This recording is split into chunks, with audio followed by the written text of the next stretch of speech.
Good morning to everyone. Welcome to Sri Ram Academy. This is your social science classes in which we are studying chapter first of geography which is environment.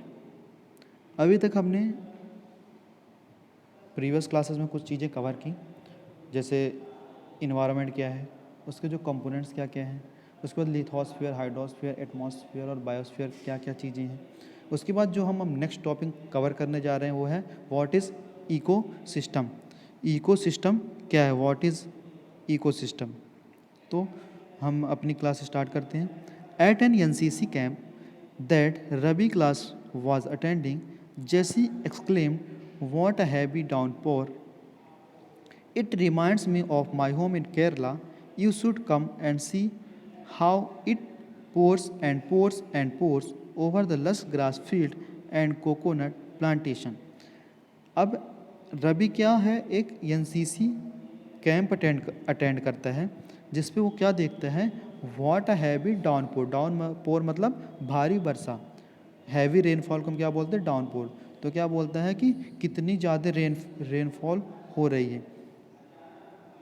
उसने फिर आगे क्या continue किया, उसने आगे बोला कि ये मुझे कहाँ की याद दिला रहा है, मेरे होम की, मतलब मेरा जो घर है केरल में उसकी याद दिला रहा है। क्यों? क्योंकि वहाँ पास भी क्या होती है, बहुत हैवी रेनफॉल होता है। जो क्या होता है, ग्रीन जो फील्ड हैं या फिर जो कोकोनट प्लांटेशन है, कोकोनट के प्लांट्स हैं, ग्रीन फील्ड्स है, वहाँ क्या होता है, बहुत हैवी रेनफॉल होता है। ठीक। उसके बाद हीरा क्या बोलते हैं, Heera from Jaisalmer exclaimed, we get no rains, we see only kikar and sand as far as the eye can see, but you also find camel, said Ravi. Heera क्या बोलती है, जब रवि ने अपनी बातें बताई या रवि ने जो चीज़ें बोली उसको सुन के हीरा बोलती है कि लेकिन हमारे यहाँ, हीरा कहाँ से थी, जैसलमेर से। तो उसने क्या बोला, हमारे यहाँ कोई भी रेनफॉल नहीं होती, हमारे जो एरिया है वहाँ क्या रहता है, सारी चारों तरफ क्या रहता है, कीकर या फिर सैंड ही सैंड रहती है। जहाँ तक आप देखोगे आपको सैंड ही सैंड दिखेगी। लेकिन रवि इसी बीच क्या बोलता है, हाँ लेकिन वहाँ क्या रहते हैं, वहाँ कैमल्स भी रहते हैं। उसके बाद हीरा क्या बोलती है, Heera says, not just camel, if you visit our desert you will see snakes, lizard and many insects too. Heera क्या बोलती हैं, हाँ हमारे यहाँ सिर्फ कैमल नहीं, इनके अलावा भी क्या रहते हैं, बहुत सारे एनिमल्स रहते हैं, इंसेक्ट्स रहते हैं, जैसे कि स्नैक्स हो गए, लिजर्ड हो गए, और भी कई सारे क्या होते हैं, इंसेक्ट्स होते हैं वहाँ। Ravi wondered why do the animal, the vegetation and the way people live vary from place to place, are they all related to each other.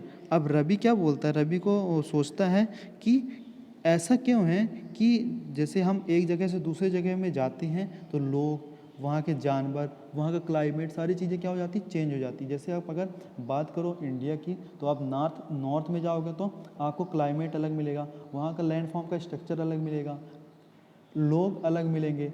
और यही चीज़ अगर आप साउथ में जाइए तो आप में साउथ में लैंडफॉर्म अलग मिलेगा, क्लाइमेट अलग रहेगा, वहाँ के लोग, वहाँ के जो लोगों का कल्चर है वो सारी चीज़ें अलग रहेंगी।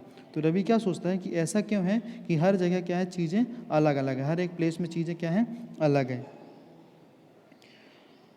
तो ये बातें सुन के टीचर क्या बोलता है, ओ yes very much so. Teacher क्या बोलता है, हाँ बहुत ज़्यादा। All plant, animal and human being depend on their immediate surrounding. अब जितने भी प्लांट की बात करें या एनिमल्स की बात करें या फिर ह्यूमन बींग्स की बात करें, ये किस पे डिपेंड करते हैं, अपने चारों तरफ की सराउंडिंग पे डिपेंड करते हैं। मतलब इनकी अगर सराउंडिंग प्रॉपर तरीके से नहीं है, प्रॉपर सराउंडिंग नहीं है, तो ये सर्वाइव नहीं कर पाएंगे। Often they are also independent of each other. ये एक दूसरे से क्या होते हैं, इंटरडिपेंडेंट होते हैं, इंडिपेंडेंट नहीं इंटरडिपेंडेंट होते हैं। क्या होते हैं, इंटरडिपेंडेंट, मतलब कि एक दूसरे पे क्या रहते हैं, डिपेंड रहते हैं। Their relation between the living organisms as well as the relation between organisms and their surrounding form an ecosystem. मतलब किसी भी चीज़ का लिविंग ऑर्गेनिज्म के साथ रिलेशन या फिर उसका किसी ऑर्गेनिज्म या फिर सराउंडिंग के साथ रिलेशन क्या कहलाता है, क्या फॉर्म करता है, इकोसिस्टम फॉर्म करता है। There could be an ecosystem of large rain forest, grassland, desert, mountain, lake, river, ocean and even a small pound.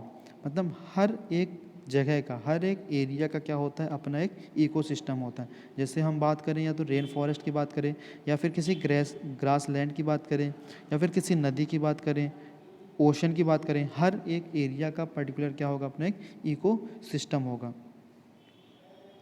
Do you think the park in which Ravi and his friend played form an ecosystem? अब इसमें question है कि क्या आपको लगता है कि जिस पार्क में रवि और उसके दोस्त खेलते हैं वहाँ भी क्या है, एक इकोसिस्टम है? तो यहाँ पास एक बॉक्स दिया हुआ है, इस बॉक्स में आते हैं अपन इकोसिस्टम, ये बॉक्स दिया हुआ है, यहाँ इकोसिस्टम की डिफिनेशन दी हुई है। Ecosystem, it is a system form by the interaction of all living organisms with each other and with the physical and chemical factor of the environment in which they live, all linked by transfer of energy and material.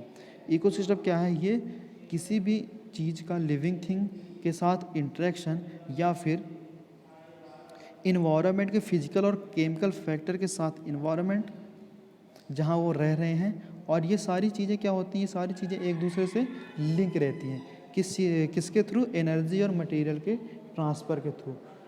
ये सारी चीज़ें क्या रहती हैं, living organisms और उनके surrounding एक दूसरे से इंटरकनेक्ट रहती हैं। तो ये चीज़ क्या कहलाती है? इसे हम बोलते हैं इकोसिस्टम। मतलब आप अपने सराउंडिंग के साथ कैसे कनेक्ट हो, कैसे सर्वाइव कर रहे हो, ये सारी चीज़ें किस पे डिपेंड करती हैं? इकोसिस्टम में। अगर आपका इकोसिस्टम प्रॉपर नहीं है, आपकी सराउंडिंग प्रॉपर नहीं है, तो आप क्या करोगे? सर्वाइव नहीं कर पाओगे। इसलिए आपको सर्वाइव करने के लिए एक प्रॉपर इकोसिस्टम होना ज़रूरी है। तो ये था इकोसिस्टम। उसके बाद नेक्स्ट आते हैं हम, नेक्स्ट में है ह्यूमन इन्वायरमेंट। अब ह्यूमन इन्वायरमेंट क्या है? Human being interact with the environment and modify it according to their need. अब ह्यूमन जो रहते हैं, जो आदमी रहते हैं, वो क्या होते हैं? इन्वायरमेंट के साथ इंटरेक्ट होते हैं और उसे अपने अकॉर्डिंग क्या कर लेते हैं? मॉडिफाई कर लेते हैं। अपने नीड के अकॉर्डिंग क्या करते हैं? मॉडिफाई कर लेते हैं। Earlier humans depend themselves to the natural surrounding, they led a simple life and fulfil their requirement from the nature around them. पहले क्या थे? लोग एक सिंपल लाइफ जीते थे और जो उनकी रिक्वायरमेंट थी वो नेचर से आसानी से क्या कर लेते थे? फुलफिल कर लेते थे। With time need grow and become more varied, human learn new way to use and change environment. जैसे जैसे टाइम क्या हो गया? चेंज होता गया, ह्यूमन भी क्या हो गया? उन्होंने नई चीज़ें सीखते गए। किस चीज़ के लिए? अपने नीड्स को कंप्लीट करने के लिए। और वो धीरे धीरे इन्वायरमेंट में क्या करने लगे? चेंजेस करने लगे।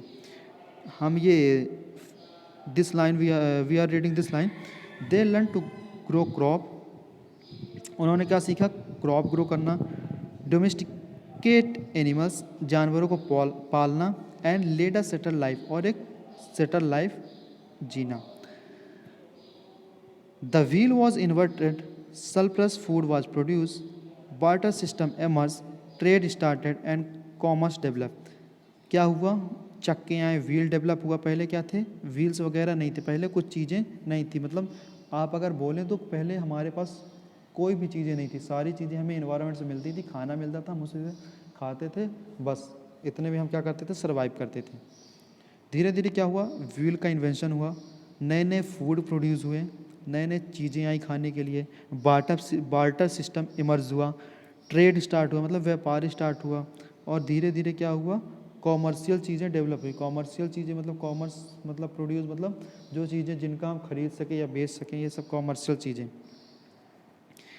Industrial revolution enabled large scale production. अब जब इंडस्ट्रियल रेवोल्यूशन हुआ, औद्योगिक क्रांति हुई, तो इसने क्या कर दिया? लार्ज स्केल प्रोडक्शन को अनेबल कर दिया, मतलब बढ़ावा दिया। Transportation become faster, information revolution made communication easier and speedy across the world. अब क्या हो गया? जो ट्रांसपोर्टेशन था वो क्या हो गया? धीरे धीरे फास्ट हो गया, मतलब कि नई नई चीज़ें आने लगी। पहले साइकिल थी, फिर मोटरसाइकिल आई। अब मोटरसाइकिल साइकिल के कंपेयर में क्या होगी? फास्ट होगी। इसी तरह क्या हो गया? धीरे धीरे ट्रांसपोर्टेशन भी क्या होता गया? फास्ट होता गया। इन्फॉर्मेशन में भी क्या हो गया? बहुत सारी चीज़ें चेंज हुई। जैसे पहले कम्युनिकेशन क्या था? पहले जो इन्फॉर्मेशन देनी होती थी वो टेलीफोन के थ्रू, या फिर आप बाय लेटर भेजते थे। लेकिन अब क्या हो गया? मोबाइल फ़ोन्स आ गए, आप अपना जो कम्युनिकेशन है, जो मैसेज है, वो प्रॉपर तरीके से और जल्दी से किसी दूसरे के पास क्या कर सकते हैं, पहुंचा सकते हैं। Have you ever thought why you love eating a juicy watermelon in summer and hot roasted peanuts in winter? क्या आपने कभी सोचा है कि आपको गर्मियों में वाटरमेलन खाना और ठंडियों में रोस्टेड पीनट्स खाना क्यों पसंद है? A perfect balance is necessary between the nature and human environment. Humans must learn to live and use their environment in a harmonious way.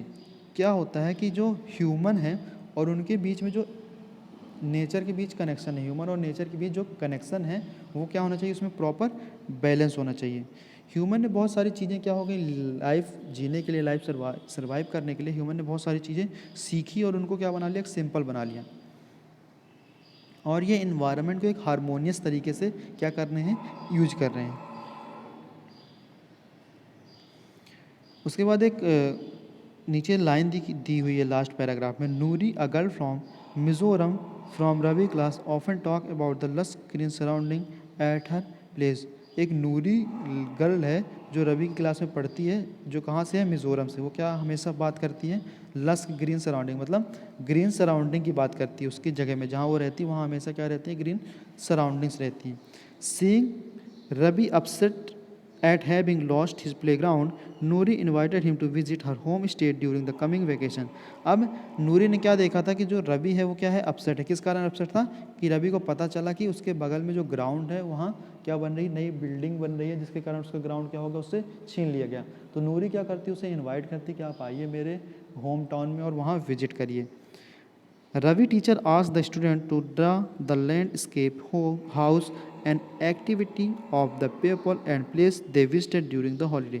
Ravi के टीचर ने क्या बोला कि आप कहीं भी अगर विजिट करते हैं हॉलीडे में, तो आप क्या करेंगे, आप वहाँ के लैंडस्केप ड्रॉ करेंगे, वहाँ के घर कैसे बने उन चीज़ों को ड्रॉ करेंगे, और वहाँ के लोग क्या क्या एक्टिविटी करते हैं और कौन कौन सी चीज़ आपने, कौन कौन से प्लेसेस आपने विजिट की, उन सारी चीज़ों को आप क्या करेंगे, ड्रॉ करेंगे। उसके बाद यहाँ पास साइड में बॉक्स दिए हुए हैं कुछ, उनमें कुछ पॉइंट्स दिए हुए हैं, उनको हम पढ़ लेते हैं। सबसे पहला ये, on 5 June every year the world environment day is celebrated. हर साल 5 जून को, 5 जून को क्या मनाया जाता है, वर्ल्ड इन्वायरमेंट डे, विश्व पर्यावरण दिवस।